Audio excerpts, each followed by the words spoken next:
Inspire with Nendrix, the foundation.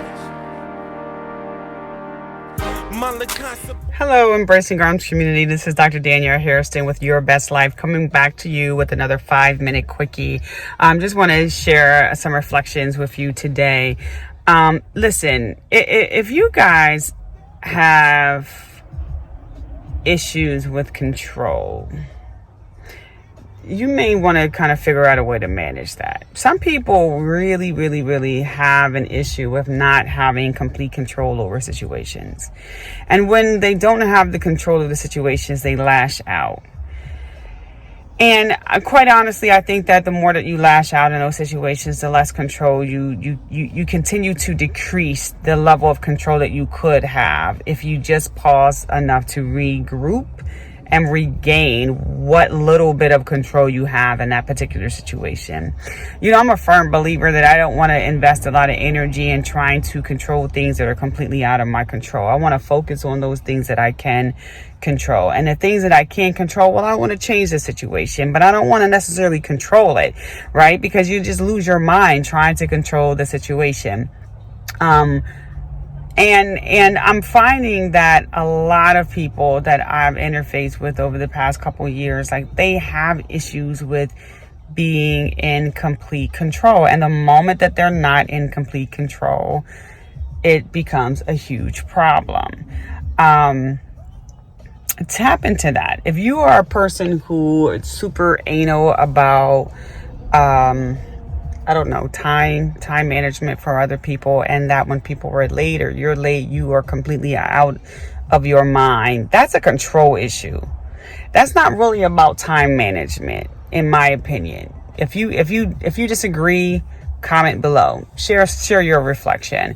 But I just believe, really think about it. If you are that person and you have an issue and it fires you up in a way that is energy sucking, you are just spewing whatever comes out of your mouth, frustration or whatever, whenever someone is late or whenever you are late or someone is making you late, I think a lot of that is control. Like, you are now not in control of that moment, and that frustrates you. Try to figure out why that frustrates you so much. I get it. I think people are rude when they're habitually late, but I don't necessarily think people are rude if they are late, right? I think people be late for all kinds of reasons, and one of them includes, lack of time management and just not knowing how to manage their time properly. Does that make them bad people? No. Does that make them rude? No. If you are habitual about it over and over again, and you are not trying to make any efforts to fix that problem, and your lateness is consistently impacting other people's ability to get things done, then that's another conversation. But if you just, that's just something that happens, you're really struggling, you're really trying to be better with it, I don't automatically assume that you're being rude, that you're being disrespectful of my time, and therefore I don't react negatively. I'll hold you accountable. And if you are willing to receive that accountability coaching, then I know that, you're coming from a genuine place. But there are some people who really struggle with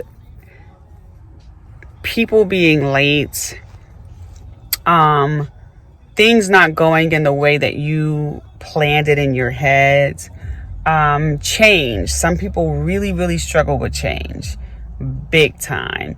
And that makes them lash out. Here's the thing.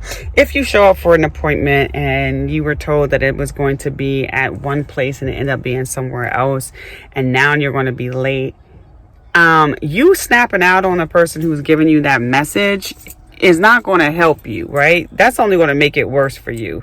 That might make that person decide that, what, I'm not going to accommodate them. You're going to have to schedule another appointment another time, as opposed to, no worries, I'll call the place that you need to go to and let them know that you're on your way, right? So the energy that you put out is the energy that you're going to get back. The energy that you put out is the energy that you're going to get back. You can't control all things. The things that you can control, be in control of it. The things that you don't like and you can't control, think about a different strategy to approach that thing or that issue. But fighting and trying to control things that you can't control is just not healthy. So that's just my 5-minute quickie for you. Don't know if it meant anything to you or helped you at all, but it was just a reflection. So continue to go out in the community and embrace someone. They're waiting on you. And until then, live your absolute best life. My Lacasa boy, this is my residence. My prescription boy, this is my medicine. The world can be sickening and living in house resemblance. Not to mention the media's effort to keep us in the most simplistic state of mind. Lowest age bracket committing the highest rate of crime.